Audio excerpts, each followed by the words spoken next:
Hello everyone, welcome to this channel zoology notes. आज हम जानेंगे regulation of gene expression in eukaryotes. उससे पहले मैं बता दूं कि कुछ दिन से मैं वीडियो ठीक से अपलोड नहीं कर पा रही हूं क्योंकि मेरा तबीयत कुछ ठीक नहीं है। लेकिन मैं हर किसी का मैं कमेंट देखती हूं, जब भी मुझे मौका मिलता है, टाइम मिलता है, तब मैं आप लोग का टॉपिक मैं खुद सोचती हूँ कि आप लोग का टॉपिक मैं जल्दी से जल्दी कंप्लीट करा दूँ। इसलिए अगर मेरा लेट होता है वीडियो अपलोड करने में तो थोड़ा सा पेशेंस रखिएगा। मैं वीडियो आपका दे दूँगी, जितने भी आप टॉपिक्स जो आप मुझे देते हो कि मैम चाहिए तो वो मैं दे दूँगी। तो क्या होता है regulation of gene expression in eukaryotes. ये टॉपिक बहुत ही इंपॉर्टेंट है और ये बहुत ही एक बोल सकते हैं कि एग्जाम में अगर ये आपका लॉन्ग में आए तो बहुत ही सुंदर टॉपिक है, क्योंकि इसमें थ्योरी कम और इसमें डायग्राम फिगर स्टेप बहुत ज़्यादा है।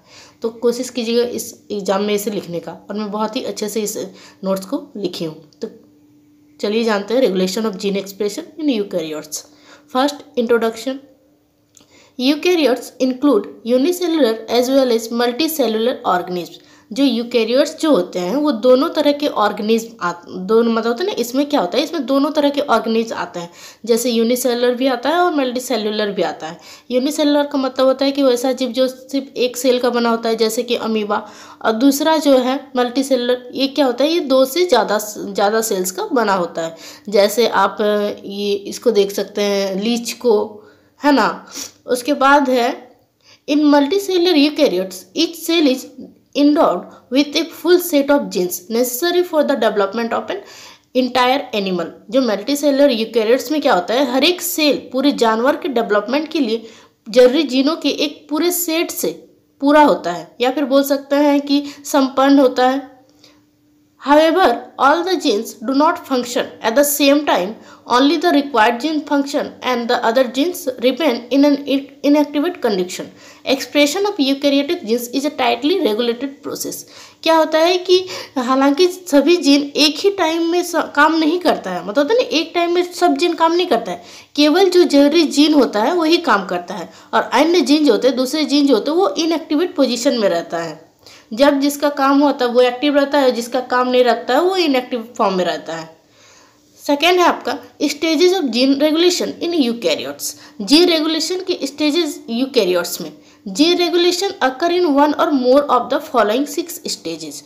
जीन रेगुलेशन जो होता है इन 6 में से कोई एक या फिर 2 ही स्टेजेस में होता है। यहाँ पे 6 स्टेजेस लिखा गया है, लेकिन बुक में क्या था कि वो 6ठा स्टेप नहीं है, तो इसीलिए 6 स्टेज मैं भी नहीं लिखी हूँ। क्या होता है पहला स्टेज? पहला होता है जीन साइलेंसिंग। सेकेंड होता है रेगुलेशन एट ट्रांसक्रिप्शन लेवल।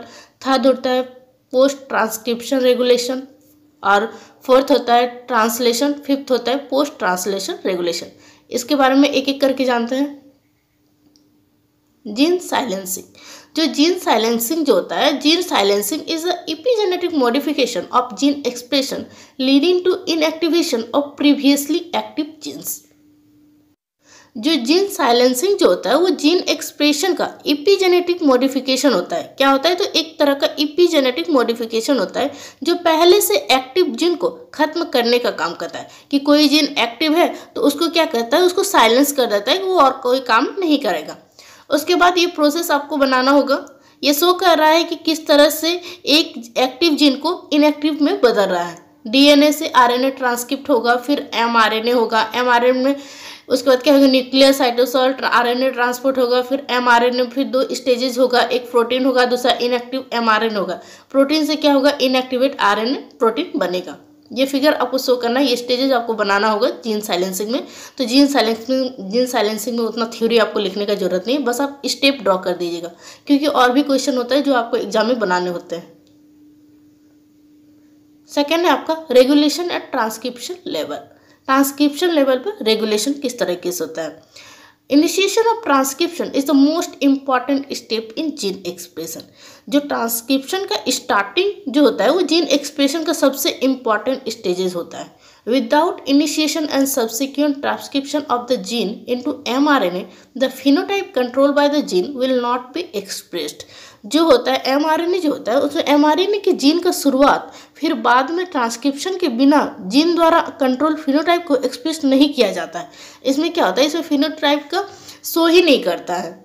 और दूसरा क्या होगा, the transcription of gene are regulated at 2 level. जो जो क्या होता है कि इसमें जीन का जो ट्रांसक्रिप्शन होता है वो दो लेवल पे होता है, दो लेवल पे रेगुलेट होता है, जनरेट होता है। पहला होगा एट द क्रोमेटिन लेवल पे होगा, जैसे क्रोमेटिन लेवल पे इसका रेगुलेशन होगा। उसके बाद है आपका क्या होता है, chromatin play a critical role in transcription regulation. जो क्रोमेटिन जो होता है वो बहुत ही इंपॉर्टेंट रोल प्ले करता है ट्रांसक्रिप्शन रेगुलेशन पे। क्रोमेटिन जो होता है डीएनए के अंदर, न्यूक्लियस के अंदर जो फाइबर होते हैं उसको क्रोमेटिन फाइबर बोला जाता है। वो क्या होता है, वो बहुत ही इंपॉर्टेंट रोल प्ले करता है। Chromatin can inhibit access of transcription factor to the DNA and thereby repress gene expression.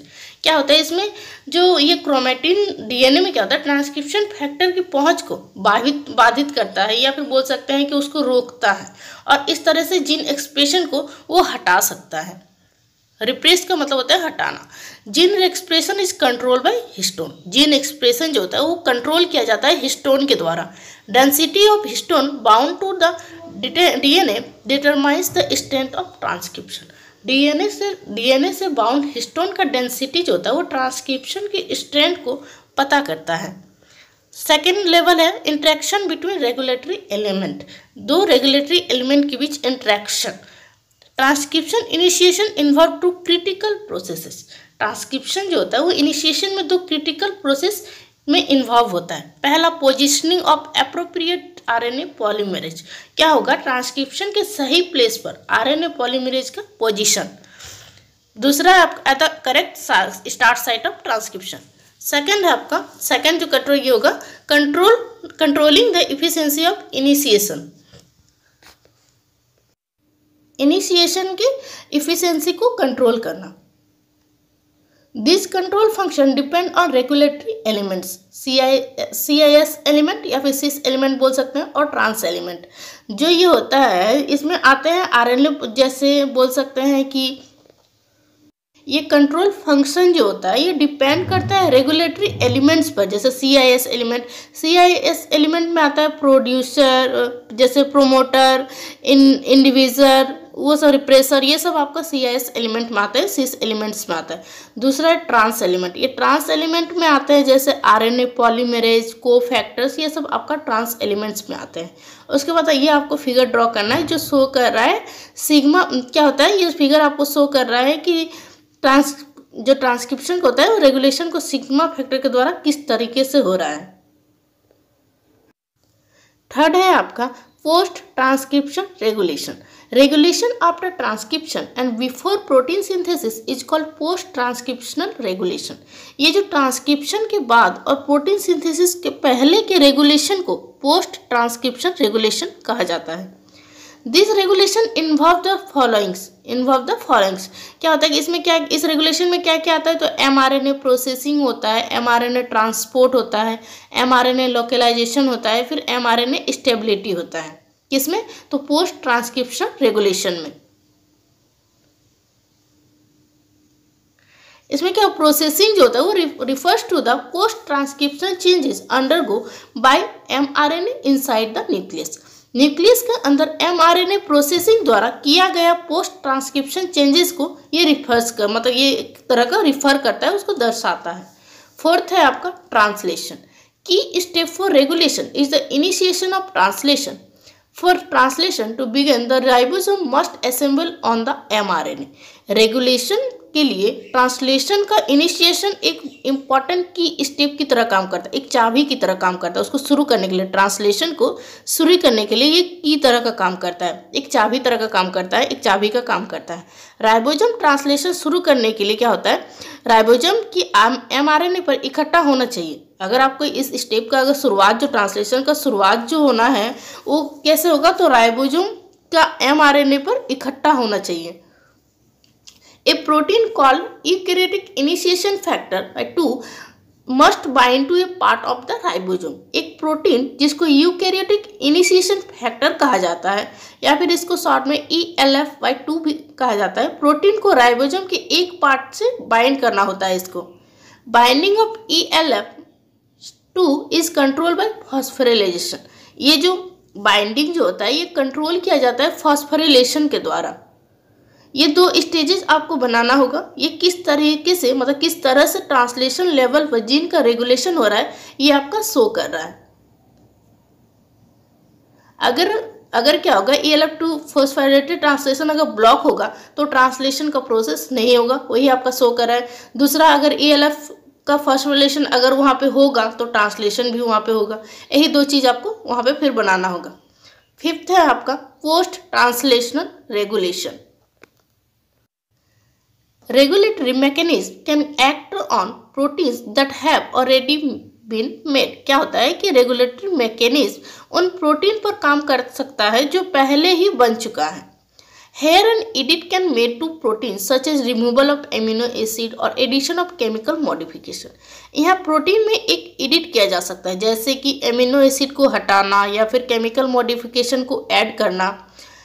Histone acetylation was the first post translation modification identified on histone protein.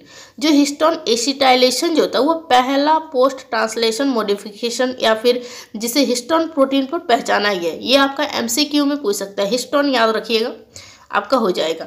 It can also take place by the following event. ये 2 तरीके से भी हो सकता है, जैसे reversible event like phosphorylation, फिर है इन्वर्सिबल इवेंट लाइक प्रोटियोलाइसिस। ये टॉप यहाँ तक आप लिखिएगा। आपका एग्जाम में फुल जितना भी मार्क्स का फुल है 1 मार्क्स या 2 मार्क्स काटेगा, क्योंकि पूरा फुल मार्क्स तो आपका दिया, किसी भी एग्जाम में कितना भी सुंदर लिखे फुल मार्क्स आपको नहीं मिलता है। ये मैंने देखा है। अच्छा है, यहाँ तक लिख लीजिएगा, आपका हो जाएगा।